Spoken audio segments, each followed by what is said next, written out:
शासनाचा नोकरी कटाचा बापांचा घरचा माझ्या आता थोडं येतच नाही का? आज मी कन्नडचा आमदार म्हणून कन्नडचा आमदार म्हणून सांगतो, हा नंदकुमारची भोंबे हा 8-8 दिवस 4-4 दिवस इथे येत नाही, लोकांचे काम करत नाही, सरकारचा पैसा घेतो, फोन आमदार म्हणून मी फोन करतो, फोन उचलत नाही, रिप्लाय करत नाही, आणि पूर्ण कन्नड शहराची गंदगी पडलेली आहे, चारे सापणी पपुटे.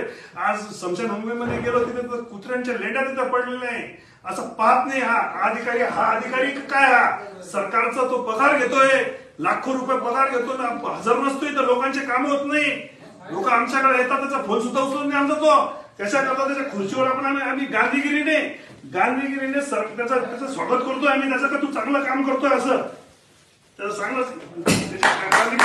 स्वागत करतोय. जनतेला बी कळावं, वरती शासनाला बी कळावं, कलेक्टर साहेबांनाही कळावं, कमिशनर साहेबांना बी कळावं, चुकीच्या माणसं इथं खुर्चीवर बसतात, लोकांचे काम होत नाही.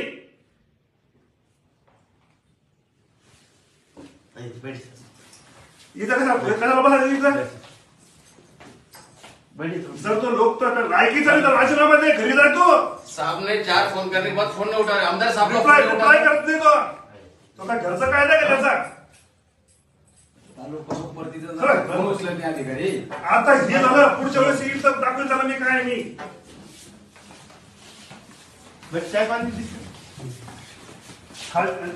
डेप्टी शिवकोण कोण पूर्ण इकडं फुकटचा पगार येतात काय, लोकांचे काम करत नाही. किती दिवसापासून चक्र मारला चलो लोक परेशानीचे गोरगरीब याद रखा, दोन टन आले मी ते सगळं घाटा नाही इथं. तुमची यांची समस्या नाही, तुम्हीच नाही, असे हजारो लोक पडलेले.